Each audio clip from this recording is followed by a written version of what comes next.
তুমি যেটা করেছো সেটা কি ঠিক করেছো? ভুল। তুমি আমার মার মতন, তুমি সামনে আসবে। সামনে আসলে কি করবে? তাকে ক্ষমা থাপ্পড় চাবো। মারবে? ক্ষমা চাবো। ক্ষমা চাবে? কিভাবে ক্ষমা চাবে? পা ধরে, যে আমার ভুল হয়ে গেছে, আমি আর কখনো করবো না, তুমি আমাকে ক্ষমা করে দাও। এটা বলবে? হ্যাঁ। আর যারা যারা দেখেছে এই ভিডিওটা সবাই তো তোমাকে বলছে তুমি বাজে মেয়ে। তুমি কি এরকম বাজে মেয়ে থাকবে না ভালো মেয়ে হবে? নাকি সবাইকে বলবে থাপ্পড় মারবো? ভালো মেয়ে হবো। হ্যাঁ, ভালো মেয়ে হবো। তুমি কথা দিচ্ছ তো? হ্যাঁ। ভালো মেয়ে হবে তো? হ্যাঁ, ভালো মেয়ে হবো। সত্যি? হ্যাঁ। প্রমিস? promise। ভালো মেয়ে হবে তো? হ্যাঁ। তোমার জন্য আর তোমার মায়ের মুখ নিচু হবে না তো? আর কোনোদিনও মাকে মারবে? না। মাকে ভালোবাসবে তো? হ্যাঁ। গেটের ভিতরে যাবে তো? হ্যাঁ। সবার সামনে বলো আমাকে ক্ষমা করে দাও কাকিমা। আমাকে ক্ষমা করে দাও কাকিমা। আমি এই কথাটা ওকে এর জন্যই শিখিয়ে বলছি, তার কারণ ও সরিটুকুই জানে, ও সরির মানেও জানে না যে সরি মানে ক্ষমা করে দেওয়া। তো আমি এর জন্য ওকে এটা ওকে বলতে বলছি। তার কারণ ছোটো বাচ্চা নিষ্পাপ ফুলও, আমি ওকে কখনোই বলবো না ও সব কিছু জেনে এসছে। ওর পরিস্থিতি ওকে বাধ্য করেছে।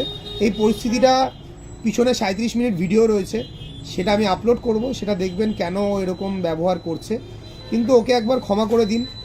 ও আমার কাছে 7 মাস পড়ুক কি 7 বছর পড়ুক, কথাটা সেটা নয়। ওর ভুল হয়েছে, সব থেকে বড় ভুল বড়দের সাথে মুখে মুখে তর্ক করা। আর ওর মার ভুল যে বাঁচাতে চেয়েছে তাকেই অপমানিত করা, অপদস্থ করা। সেটা ওর মার শারীরিক কিছু সমস্যা, মানসিক কিছু সমস্যা, সেটা ওর মা বলেওছে। এবং ওর ছোটোবেলাটা, নিশার ছোটোবেলাটা একদমই ভালো ছিল না। যেটা 8 ঘন্টার কথাই শুনলাম, 8 ঘন্টাতে তো একটা 9 বছরের জীবন কাহিনী শোনা যায় না। 8 ঘন্টা একটা মানুষকেও বিচার করা যায় না। তো মানুষ এখন 1 মিনিটের রিল দেখে মানুষ যেটা বিচার করে নিচ্ছে, আমি মানুষজনকে বলবো প্লিজ একবার ওর ভবিষ্যৎটা ভাবুন। ওর ছবিগুলো নিয়ে প্লিজ মিম বানাবেন না। আপনাদের কাছে আমি জোর হাতে ক্ষমা চাইছি, ওর হয়ে আমি ক্ষমা চাইছি আপনাদের কাছে। আপনারা যারা যারা ডাকবেন আমাকে, আমি সবার কাছে গিয়ে দুয়ারে দুয়ারে গিয়ে ক্ষমা চেয়ে আসবো। কিন্তু ওকে ক্ষমা করে দিন। আমি ওর স্যার, ও আমার কাছে 7 মাস পড়ুক কি 6 মাস পড়ুক, হাতের একটা আঙুল নষ্ট হলে যেরকম তাকে কেটে বাদ দেওয়া যায় না, সেরকমই একটা মেয়ে, সে তার মানসিক পরিস্থিতির জন্য কিংবা তার সাংসারিক পরিস্থিতির জন্য তার ব্যবহার খারাপ হয়েছে, তার জন্য তাকে পাঠশালা থেকেও বাদ দিয়ে দেওয়া যায় না। তাকে আমি বাদ দিতে কখনোই পারবো না।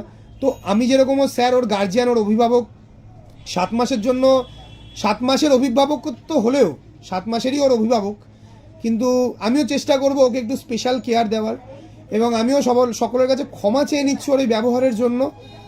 এবং আমি চেষ্টা করব ও যেন ব্যবহার ভালো করে, ও যেন একজন মানুষের মতো মানুষ হয়ে ওঠে, একটা ভালো মেয়ে হয়ে ওঠে। বিস্তারিত অন্য ভিডিওতে রয়েছে, পরে সেটা দেখাবো। ওর হয়ে আমি ক্ষমা চাইছি। তুমি আপাতত জোরহাত করে ক্ষমা চাও। কী করে ক্ষমা চাইতে হয় জানো? সেটাও জানো না। কি করে ক্ষমা চাইতে হয়? তোমার মা কিভাবে শেখাচ্ছে? সরি, আর করবো না। সরি না, বলো আমাকে ক্ষমা করে দাও। আমাকে ক্ষমা করে দাও, আর কখনো করবো না। তুমি তোমার জন্য অনুতপ্ত, তুমি বুঝতে পারছো তুমি যে ভুল কাজ করেছো। হ্যাঁ। আর কোনোদিন করবে না তো? করবে আর কোনোদিন? আর করবো না। মনে থাকবে? হ্যাঁ। আর তোমার মাকে আমি বারবার বললাম 3টে কাজ, ওকে কাউন্সিলিং করাবে, সেই রিপোর্ট আমাকে এনে দেবে। ঠিক আছে, যাও।